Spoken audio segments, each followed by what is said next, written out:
Pour revenir en détail sur le retour du Maroc au sein de sa famille institutionnelle africaine, un événement qui célèbre son 4e anniversaire en 2021, on joint l'économiste et l'analyste politique Driss Aissaoui. Bonsoir et bienvenue.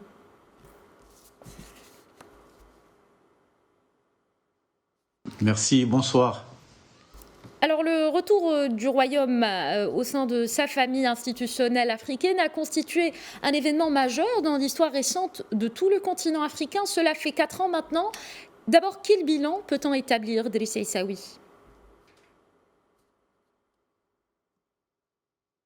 Vous savez, le retour du Maroc à cette institution africaine a été un événement majeur, comme vous l'avez dit, qui a tranché avec plusieurs années où le Maroc a tourné le dos à la famille africaine. Pourquoi? Parce que le Maroc avait estimé, au moment où le Polisario a été admis en tant que république fantomatique au sein de la famille africaine, que les Africains, sous l'effet de toutes les pressions que l'Algérie avait faites à l'époque pour accepter cette entité qui n'avait pas d'existence réelle et qui n'a pas été reconnue par l'ensemble des pays à travers le monde. Donc le Maroc a choisi de s'éloigner de la famille africaine et ce n'est que justement depuis 4 ans qu'il a décidé de revenir. Pourquoi? Parce que la politique de la chaise vide n'a jamais été payante et le Maroc le sait très bien. Et d'ailleurs, le Maroc, même quand il était absent, quand il n'était pas officiellement au sein de la famille africaine, il n'a pas arrêté de collaborer avec les pays d'Afrique à plusieurs niveaux et en déployant différents moyens pour justement se rapprocher des pays africains dont l'histoire, dont la diplomatie, la culture le liait à ces pays. Donc il fallait qu'il reste présent parce que le Maroc n'est pas un pays pétrolier. Le Maroc n'a pas de rente à partager avec les pays africains. D'accord. La diplomatie triangulaire développée par le Maroc en Afrique semble être le substrat, justement, qui a permis de tisser des liens indéfectibles entre le Maroc et nombre de pays d'Afrique. Quelle en est l'explication, Driss Aissaoui?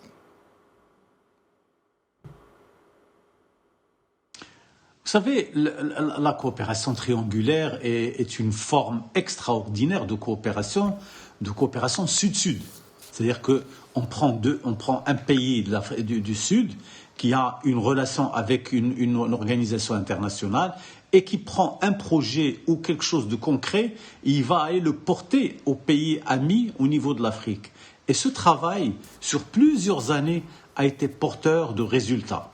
La coopération triangulaire a apporté énormément de choses, particulièrement par exemple au niveau de la coopération agricole, au niveau de la coopération, au niveau de tout ce qui est fertilisant, etc. Pourquoi? Parce que les Marocains amènent des solutions, ils amènent le savoir-faire et le savoir-être et ils le partagent avec les frères africains et c'est comme ça que la coopération a donné des résultats très très très probants avec un certain nombre de pays et qui restent aujourd'hui des exemples de réussite de la coopération sud-sud.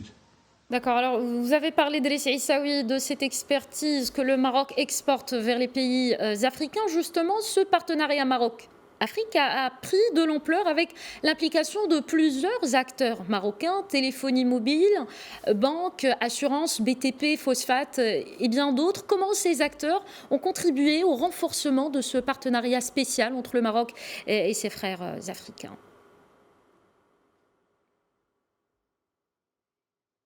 C'est effectivement à travers tous ces acteurs qui ont été présents. La téléphonie mobile, nous sommes présents dans plus de 10 pays à travers l'opérateur marocain et à travers tout ce que l'opérateur marocain a acheté.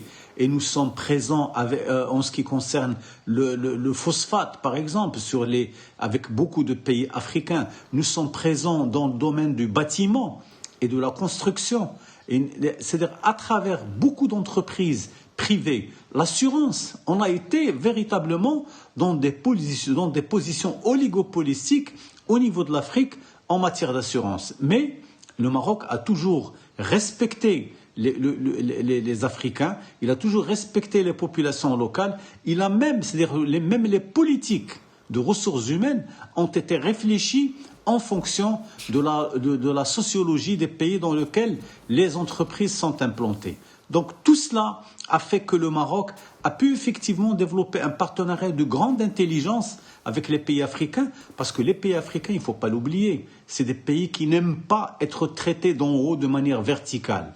Ils aiment être traités comme étant des pays en développement et qui ont du potentiel et qui peuvent agir à l'avenir. D'accord. Il le sent d'ailleurs. Et ça, oui, on arrive à un point qui fait l'actualité. Parlez-nous de la contribution marocaine à cette lutte contre le nouveau coronavirus en Afrique. Quel était le rôle du Royaume dans cette guerre contre la Covid-19 ?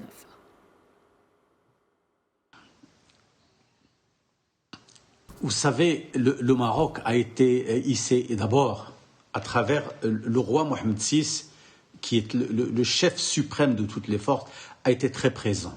Il a été présent pour tout ce qui est coopération triangulaire et à signature de conventions de partenariat. Pratiquement 1000 conventions de partenariat ont été signées, mais plus que ça, en termes sur le coronavirus, le Maroc a été d'un grand courage et d'une grande célérité dans le traitement de cette pandémie. Et il a pris l'initiative, au même titre que les grands pays européens, que les pays à travers le monde. Et il a pris des initiatives que beaucoup d'autres pays n'ont pas prises. Et aujourd'hui, les résultats sont là. Nous avons des résultats qui sont très positifs en ce qui concerne le traitement de cette pandémie. Nous avons partagé notre savoir et notre savoir-faire avec les pays africains. Nous avons mis à leur disposition tous nos spécialistes.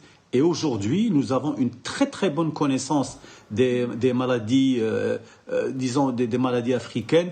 Et aujourd'hui, nous sommes véritablement un pays qui a de l'expertise, non seulement dans le domaine économique, mais dans le domaine de la santé et du traitement de la pandémie, qui aujourd'hui, nous l'espérons, va pouvoir disparaître et laisser la place à la reprise de la croissance et au développement de tous les pays d'Afrique. Parfait, un beau message pour finir. Driss Issaoui, merci. Je rappelle que vous êtes économiste et analyste politique. Merci pour cet éclairage.